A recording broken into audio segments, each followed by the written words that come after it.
우리 주님이 사랑하신 성도 여러분에게 풍성한 은혜와 성령의 감동 감화가 있는 복된 이 시간 되기를 간절히 축복합니다. 아멘. 여러분 지난주에 설교 제가 실수해서 잘못 말씀드린 것을 정정하고자 합니다. 아론의 손자니까요. 아론의 손자 비느하스여 일어나라 라는 제목이었죠. 그래서 기성세대보다 손자뻘이니까 20대 초반이나 청춘, 젊음일 것이다 라고 했는데 사실은요, 모세가 부름받은 나이는 80세였습니다. 80세였다가 또 광야 생활이 대략 10년, 15년쯤 지난 기간이니 굉장히 나이 계산이 잘못된 거죠. 모세보다 아론은 4살이 많습니다. 그리고 아론이 죽은 나이는 민수기 33장에 123세라고 기록되어 있습니다. 광야 생활 40년을 빼면 아마도 아론은 애굽에서 83세나 84세에 부름받았다는 소리입니다. 그리고 우리가 봤던 비느하스가 미디안 여인과 함께 잠들러 했던 그 고스비를 죽인 사건은 광야 생활 20년쯤 됩니다. 그러니까 대략 아론이 100세 남짓한 나이였다는 걸 알 수 있죠. 그럼 역추적해보면요, 보통 20세에 결혼을 한다고 치면 아론의 아들은 80세란 소리입니다. 그리고 그 아들은 대략 60대, 50대란 소리예요. 우리 애화원교회 주축을 이루고 있는 50대, 60대가 비느하스 나이 또래입니다. 20대가 아니에요. 그죠? 여러분, 그런 비느하스가 일어나야 한다는 지난주의 말씀 기억납니까? 우리에게 거룩한 열정, 하나님께서 주신 거룩한 열정으로 일어나야 한다. 죄악을 끊어버리는 그런 열정이 있어야 한다라는 말씀이었습니다. 한 주간 저는요, 그렇게 깊이 생각은 못했습니다만은 저에게도 하나님께서 말씀하시는 것이 비느하스여 일어나라 였습니다. 여러분, 오늘날 교회에, 가정에, 국가에 이런 비느하스가 일어나야 희망이 있지요. 믿음의 사람으로 나 자신이 비느하스가 되어서 거룩한 열정으로 일어나야겠다라는 그런 다가옴이 있었습니다. 성도 여러분은 주중에 말씀이 어떻게 다가오셨는지요? 주중에는 또 5월 21일 부부의 날이 있었습니다. 아무것도 모르고 지나가다가 우연찮게 소가 뒷걸음치다가 쥐잡았다는 격으로 아내와 함께 세탁물을 맡기면서 차량을 찾으러 가면서 엔진오일 간다고 맡겼거든요. 가면서 외식을 했는데 그날이 또 5월 21일이었습니다. 그래서 본의 아닌 외식을 하고 아내와 함께 부부의 날 우리 잘 살아봅시다 하고 이야기를 했던 기억이 납니다. 둘이 하나 된다는 의미로 5월 20일을 부부의 날로 정했어요. 저는 그 참 의미 있다고 봅니다.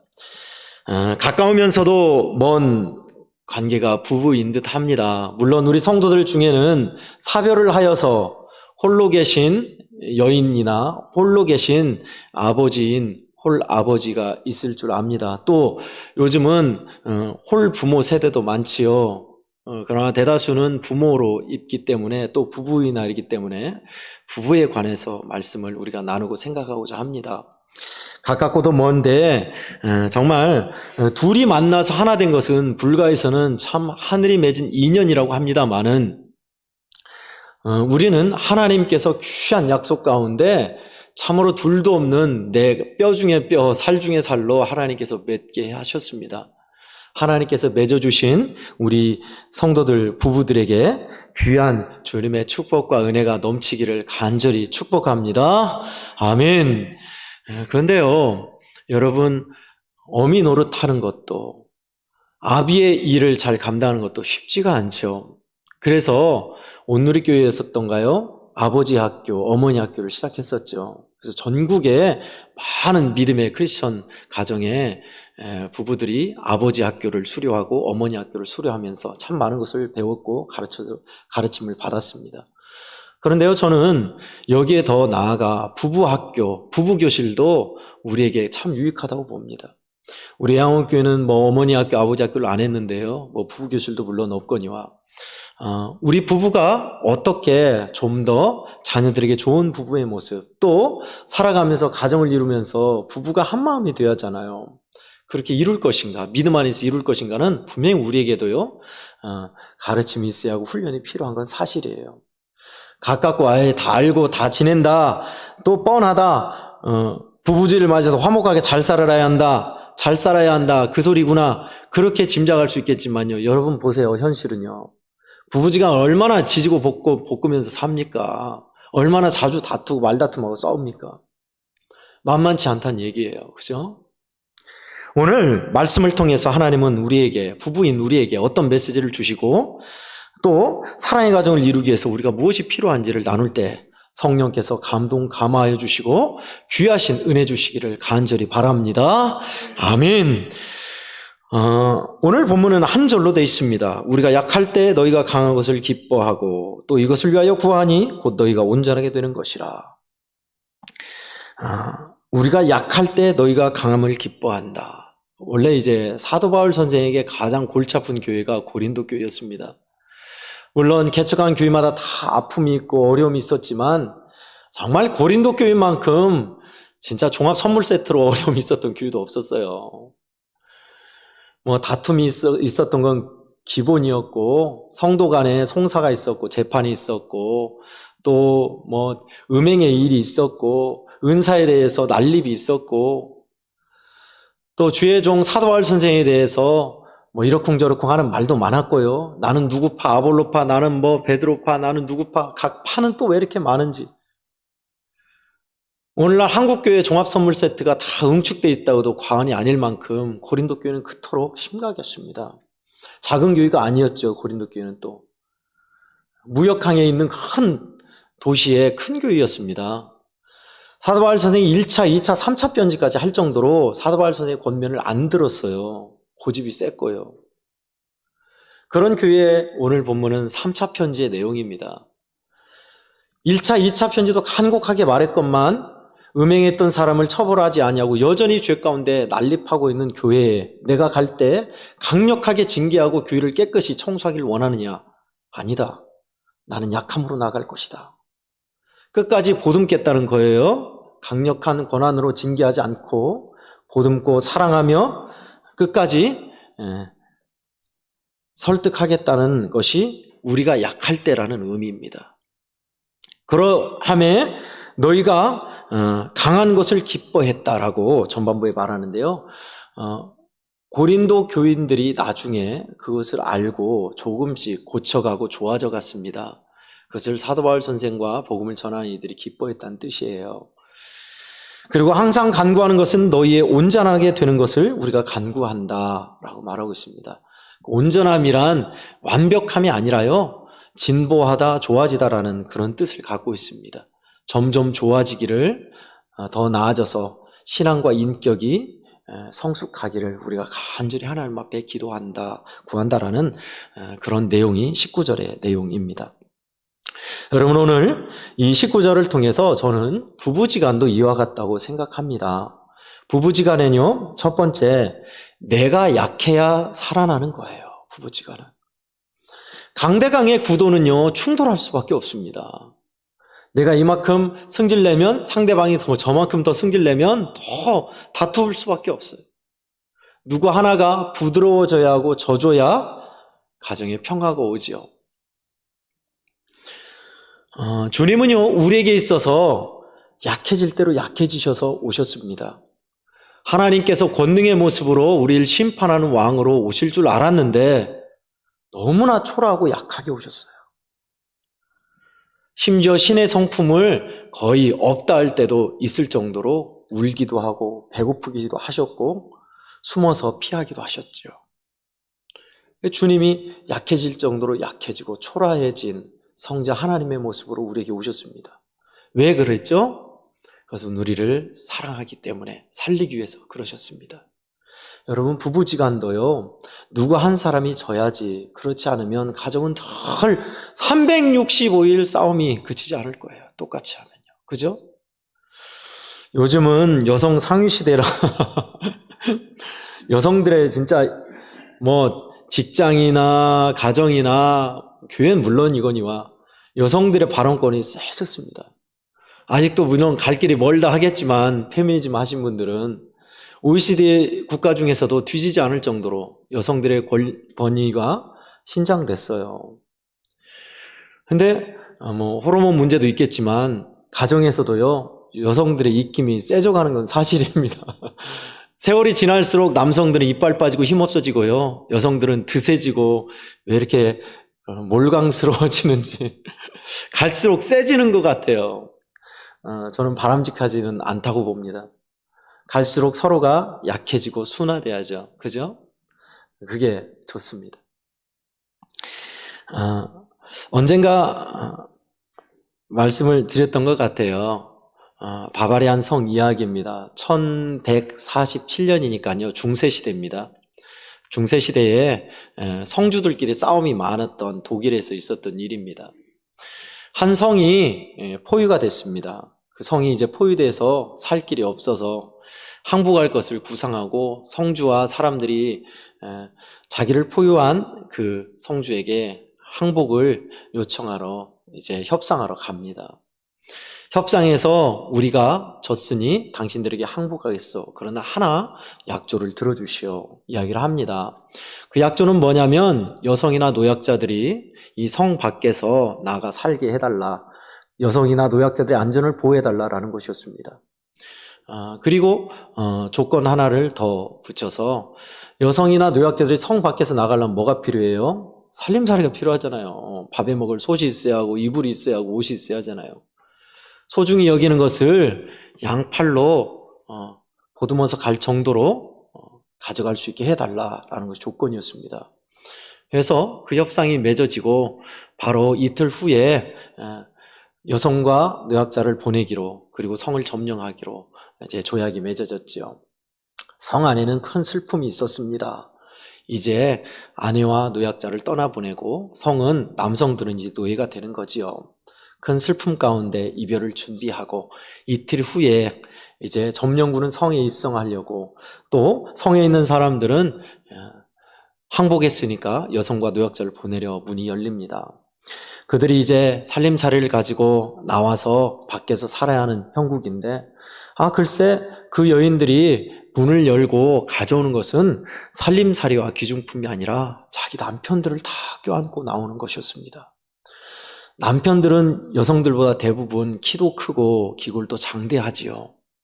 그러나 아내들은 남편들을 살리고자 낑낑거리면서 남편을 안고 나오는 것이었습니다.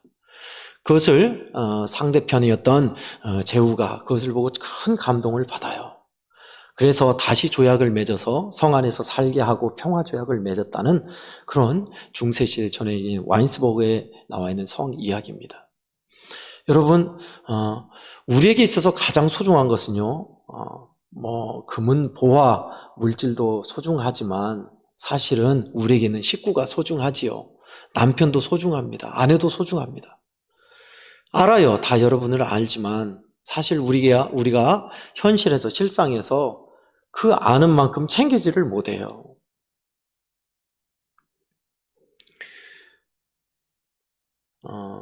좋은 생각 6월 달에 그런 수기를 읽은 적이 있습니다. 가장 좋은 영양제라는 어느 약사가 쓴 수기였습니다. 약국에 있으면은 종종 사람들이 영양제를 찾으러 온대요. 그래서 어느 할머니가 영양제를 사러 왔답니다. 무슨 일이냐고 하니까 젊었을 때 부잣집에서 살았는데 시집가서 시집살이를 하다 보니 삭신이 아파가지고 기력이 딸려서 이제 영양제를 먹여야 할 나이가 됐다고 영양제를 달라는 거예요. 근데 서운하단 거예요. 왜 서운한 거 봤더니 남편이 그동안 자기는 시집살이를 할 때 남편은 편하게 놀고 살면서 자녀도 키웠는데 어느 날 남편이 몰래 숨겨서 자기 몰래 영양제를 먹더래요. 자기는 물론 자식한테 얘기하면 사줄 수 있고 사 먹을 수 있는데 그게 그렇게 서운하다는 거예요. 그래서 내 거 영양제 사러 왔다는 거였습니다. 근데 그리고 그 할머니가 가거나 조금 후에 다른 한 부부가 왔어요. 다문화 가정이었습니다. 나이가 많은 남편과 애띤 한 여인이 왔습니다. 남편이 하는 말이 영양제를 달란 거예요. 영양제인데 아내의 영양제를 달란 거예요. 왜냐하면 아내가 아이를 낳고 갓난아이를 이렇게 안고 젖주는 걸 힘들어하니까 아내가 힘을 낼 수 있는 영양제를 달란 거였습니다. 그런데 행색을 보니까 그 남편은 노동하시는 분으로 참 피곤해 보였답니다. 그렇게 영양제를 쥐어줬대요. 그래서 며칠이 지났는데 그 아내가 다문화 가정 외국인 그 아내가 아이를 안고 왔더래요. 좋아졌다고 좋아했는데 비타민 한 통을 남성용으로 바꿔달라는 것이었습니다. 왜 그러냐고 물었습니다. 그러니 하는 말이 남편이 나를 위해서 영양제를 사고 일하는데 밤마다 끙끙거리면서 알아요. 나는 영양제를 먹고 좋아졌는데 우리 남편이 영양제를 먹고 좋았으면 힘을 냈으면 좋겠어요 하면서 남아있는 한 통을 안 열은 것을 남성 걸로 바꿔달라는 거였습니다. 그 약사가 참 뜨거운 감동을 받고 아이 영양제와 함께 남성 것도 함께 줬다는 간단한 수기를 읽었습니다. 여러분, 여러분의 남편이 여러분의 아내가 정말 보석 같습니까? 그렇다면 약해지셔야 돼요. 챙기셔야 돼요. 이렇게 말하는 담임 목사님은 잘하시냐? 저는 설교할 때마다 이런 부끄러움과 거룩한 부담과 찔림을 느낍니다. 어쩌면요, 우리 성도들보다 제가 더 못 챙긴지도 몰라요, 제 아내를. 저도 그러나 말씀을 전하면 저는 그렇게 살려고 했습니다. 제 자랑이 아니라요. 그래 보려고 해요. 그래야지요. 지금까지 자녀 키우면서, 자식 키우면서, 일하면서 남편과 아내는 병든 몸밖에 없잖아요. 허리야, 등허리야, 삭신이야. 얼마나 많이 아파요. 자식들이 챙깁니까? 물론 챙기죠. 효성 있는 자식들은 챙길 거예요. 그러나 남편이 챙기는 건 또 다릅니다. 그죠? 우리 남성들은 알아서 하는 거지 뭐가 아프다고 그러지 마시고 약해지셔서 아내를 살뜰히 챙기면 얼마나 좋을까요? 또 아내도 남편에게 극악스럽게 몰강스럽게 하지 마시고 조금만 부드러워지시면 남편이 얼마나 힘이 날까요? 그래요. 우린 약해져야 합니다. 세월이 지날수록 약해져야지 더 뻐셔지고 드세지고 날카로워져서는 안 돼요. 예수 믿는 사람은 특히나 더요. 내가 약할 때 상대가 살아난다. 내가 약해져서 내 아내가 행복하고 우리 가정이 살아난다면 100번 약해질 수 있잖아요. 그죠? 내가 약해지고 죽고 살아서 우리 자식들이 믿음 안에서 산다면 우리 부모들은 얼마든지 약해질 수 있습니다. 고린도 교회는 이 해법을 통해서 강함을, 나아짐을 보았습니다. 사도 바울의 약함을 통해서 그 약함이란 그들에게 징계와 고난으로 나가지 않고 기도와 애통함과 염려와 사랑으로 나갔더니 그들이 점점 회복된 것을 보았다라고 구절에 기록하고 있습니다. 우리 교회도, 우리 성도들의 가정도, 부부지간도 약해짐으로 하나님의 은혜 가운데서 강해지는 축복을 누리기를 간절히 바랍니다. 아멘. 두 번째는 기도를 전수해야 한다라는 것입니다. 뻔한 얘기네, 또 기도하는 얘기네 라고 여러분 또 이렇게 속단하지 마시고요. 우리에게 있어서 기도가 가정에서 살아난다면 얼마나 힘과 위력을 발휘할까요? 자식 농사가 뜻대로 안 됩니다. 그죠? 자녀들은 부모의 말을 100% 듣는 게 아니라 나름의 자기 생각을 갖고 있습니다. 그리고 나이가 들고 성인이 되면 더 이제 말을 안 듣지요. 그런 자녀들을 믿음을 잘 전수하는 법, 또 신앙 안에서 올바른 길, 또 나보다 더 큰 정신으로 서게 하는 것, 참 인력으로 안 됩니다, 사실은. 부모들은 쪽집게 과외 학원 보내지만 사실 그보다 더 중요한 남을 배려하고 생각하는 인품과 인성은 참 쉽게 가르친다고 되는 게 아니지요. 그러기에 우리는 하나님을 의지할 수밖에 없고 하늘의 도움을 구할 수밖에 없습니다. 사도 바울 선생도 오늘 본문을 통해서 끝까지 간구한다라고 했던 그것은 바로 고린도 교회가 온전케 되는 것이었습니다. 진보하고 향상하고 신앙과 인격에서 정비되는 것, 그것을 간구하였습니다. 교회뿐이겠습니까? 자녀들을 향해서도 부부지간도 서로 저는 이렇게 기도로 우리가 소통해야 한다고 생각합니다. 한번 가보고 싶은데요. 우리 지역 목포에는 목포 지역에 유명한 장로님이 계십니다. 홍 장로님이란 분인데요. 홍부국 홍순기 장로님입니다. 언젠가 한번 말씀을 드린 것 같아요. 홍부국 장로님은 교회를 신실히 참 잘 섬겼던 장로님이셨죠. 부유하진 못했지만 교회를 섬기면서 구제에 힘쓰셨고 주의 종을 참 잘 섬겼던 분이셨습니다. 그래서 하는 일마다 주의 종을 먼저 챙겨드리고 교회 일에 힘써서 앞장섰던 분이셨죠. 그분이 돌아가시면서 자녀에게 그 아들 홍순기, 당신 집사님이었는데 아드님에게 부탁을 합니다. 내가 평생의 소원이 있는데 못 이루고 간다. 나는 하나님 앞에 좋은 성전을 지어서 올려드리고 싶은데 내 대에는 그것이 되지 않았다. 그런데 너가 이 일을 해줬으면 좋겠다 하고 유언을 남겨 돌아가십니다. 아들이 아버지의 신앙을 이어받아서 믿음으로 사는데 하나님께서 정말 물질의 축복을 주셨어요. 귀한 축복을 주셔서 부를 이루었습니다. 그리고 또 아들은 아버지 신앙을 이어받아서 그렇게 신실하게 교회를 섬기지요. 1980년대 중후반으로 보입니다. 목포에 있는 땅 1000평을 사서 교회를 헌당했습니다. 교회를 다 짓고 땅을 사고 건물비까지 완공하기까지 거의 전액을 그 장로님이 홍순기 아드님 장로님이 담당했습니다. 당시 추정가, 현 추정가가 아니라 당시 추정가로 40억을 추정하고 있어요. 왜 추정이냐면 장부에 기록을 남기면 교만해지니 그 남기지 말라고 했기 때문에 추정가입니다. 그로 하나님께 바친 거예요. 그래서 그렇게 바치고 끝났냐? 그것도 아닙니다. 계속 선교사를 돕고 하나님께서 기뻐하는 일을 행합니다. 어느 날 한 목사님이 그 집을 방문했을 때 참 귀한 은혜를 받습니다. 집이 있는데 집 한뜰에 아버지 장로님, 돌아가신 아버지 장로님이 사셨던 집을 그대로 잘 관리하고 있었던 거예요. 뿐만 아니라 아버지 장로님이 기도하셨던 기도 자리 성경책을 그 아들 홍순기 장로님이 날마다 매일매일 가서 그곳에서 기도를 한다는 거예요. 아버지의 기도 자리를 이어받은 겁니다. 아버지의 신앙이 자녀에게 전수된 거죠. 뿐만 아니라 부산에 있는 그 형제, 그 동생도 참으로 장로님으로 교회를 잘 섬기며 교회를 또 하나 지어서 헌당했다는 이야기가 들립니다. 여러분, 어떻게 하면 이렇게 대대로 우리 주님을 사랑하고 주님을 섬기는 가정을 이룰 수 있을까요? 천복입니다. 참말로 천복이에요.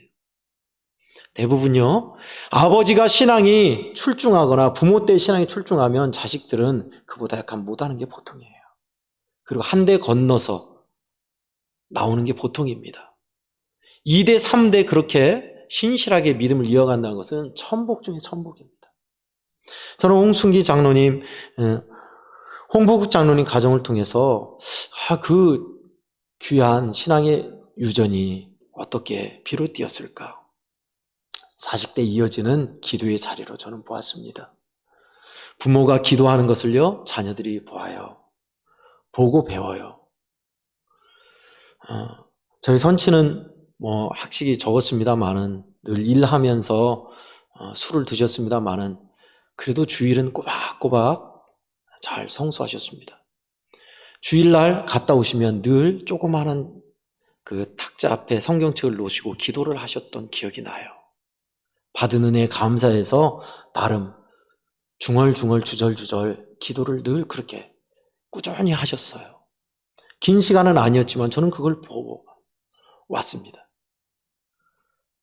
기도를 하는 가정, 기도를 하는 부모는 결코 실패하지 않더라고요. 자녀들이 그걸 배우고 또한 가정이 하나님의 은혜 가운데 든든히 서게 됩니다. 여러분, 그러면 내가 약해지고 또 기도하며 주님께 나아가면 하나님은 우리에게 어떻게 하실까요? 오늘 제목이 그 결과입니다. 3최의 깨달음. 1, 2, 3초인데 5탈자 아닌가 하겠지만 3최입니다. 최상, 최고, 최선의 약자 해가지고 3최라고 했습니다. 여러분, 저와 여러분에게 하나님은 어떤 분이십니까? 하나님은 석가모니나 공자나 다른 신과 같이 똑같은 신인가요? 아닙니다. 최상위의 하나님이십니다.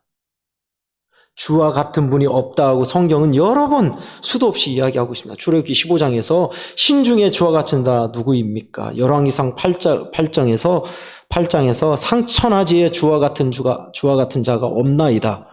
역대하 6장에서 천하에 주와 같은 분이 없나이다. 미가서 7장에서 주와 같은 신이 어디 있겠나이까? 하나님 같은 신분이 없습니다. 라고 계속 성경은 이야기합니다. 최상의 신이시죠. 그분이 우리에게 누구예요? 아버지십니다. 근데 그 하나님은 우리에게 최상의 아버지로만 군림하고 계시냐? 아니요. 최상의 하나님이 우리에게 있어서 최고의 것을 주시는 겁니다. 어떤 거요? 지금 숨쉬는 호흡을요, 생명을요. 내가 전 우주 수금지와 목토 천의 명, 저 멀리 있는 모든 별까지 너한테 다 줄 테니 네 목숨을 나에게 다오 하면 목숨 줄 사람 있어요? 없습니다. 목숨만큼 귀한 거 없어요. 그 숨을 누가 줬다고요? 호흡을 하나님이 주셨어요. 최고의 것입니다. 그것만 부족할까요? 우리 인생이 요즘은 한 20살 더 높이 할 것 같습니다. 우리 인생이 90이요, 강건하면 110일지라도 술폰과 수고뿐입니다. 110살까지 산다고 칩시다. 죽으면 그만인데 아니요. 그것도 부족할라. 하나님은 우리에게 영생을 주셨습니다. 아멘. 저와 여러분의 영생을 주셨어요. 자, 받아라 영생, 그거만 그렇게 줬어요? 아닙니다. 어마어마한 대가 치르셨죠. 천사장 가브리엘을 몇 죽여가지고 치른 것도 아닙니다. 하늘의 높은 자리에 있는 천사나 지위에 있는 사람 몇을 희생한 것도 아닙니다. 하늘의 모든 것, 전 우주 모든 걸 주어도 바꿀 수 없는 아들을 십자가에 달려 죽이기까지 하셔서 우리에게 영생을 주신 거예요. 이보다 더 최고의 것을 받은 사람이 있을까요? 아닙니다. 최상의 하나님이 최고의 것을 주셨어요. 그러면 우리는 어떻게 살아야 할까요? 마태복음 20장 마음과 목숨과 뜻을 다해 주 너희 하나님을 사랑하라. 마음, 목숨, 뜻 다해. 그 말은 즉슨 최선을 다해 하나님을 사랑하라입니다. 여러분, 이렇게 하면 그야 물론 하나님께서는 우리의 최악의 인생을 최고로, 최상으로, 최선으로 바꿔주십니다. 그것이 우리가 믿는 하나님이세요. 가정의 달에 어린이주일, 어버이주일, 청년주일, 부부주일까지 이렇게 쭉 지켜왔습니다만은 우리 가정이 남들이 부러워하는 천국을 이루는 그런 가정이 하루아침에 뚝딱 이루어지진 않겠지요. 시간이 걸리기도 할 거고 시행착오도 있을 것입니다. 우리 성도 여러분, 너무나 현실을 잘 아시죠?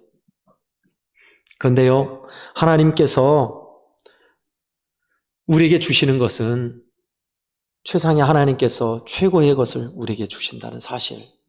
지금 있는 내 자리가 초라해 보이지만 내 눈으로만 그럴 뿐, 하나님은 내 체질, 내 분량, 내 형편, 상황 아시고 하나님이 주신 것은 최상이에요. 남편도요, 그래요. 아내도 그래요. 자식도 그래요.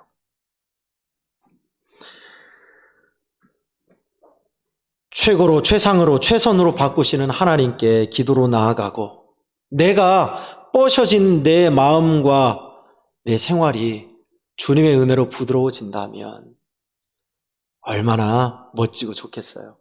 그런 행복과 은혜를, 지상 천국의 가정을 주님은 주고 싶어 하십니다. 성도 여러분, 그러니 오늘 주신 말씀처럼요, 내가 약해져서 살아나고 또 온전하게 되기를 간구하며 나가면 반드시 하나님은 우리 성도들의 삶을 최고로, 최상으로 바꿔주신 하나님임을 믿으시고 하나님께 소망을 두고 나가는 우리 애양원교회 모든 성도들 되기를 간절히 축원합니다. 아멘. 기도하겠습니다. 하나님 아버지, 하나님은 우리에게 있어서 최상의 하나님이시며 최고의 것으로 주시는 분이시며 우리로 하여금 최선의 삶을 살게 하시는 분이신 것을 보았습니다. 하나님, 그러므로 우리의 삶의 현장에서 저희들 세월이 흐를수록 주님 안에서 순화되어 약해지게 하시고 부드러워지게 해 주시옵소서. 뻐셔지거나 드세지지 않도록 우리의 심령과 삶의 태도를 붙잡아 주시고 하나님뿐만 아니라 저희들 간구하며 기도로 나아가게 하시사 믿음과 기도의 자리를 전수하는 부부가 되게 하시고 가정이 되게 해 주시옵소서. 주 예수님의 이름으로 간절히 기도하옵나이다. 아멘.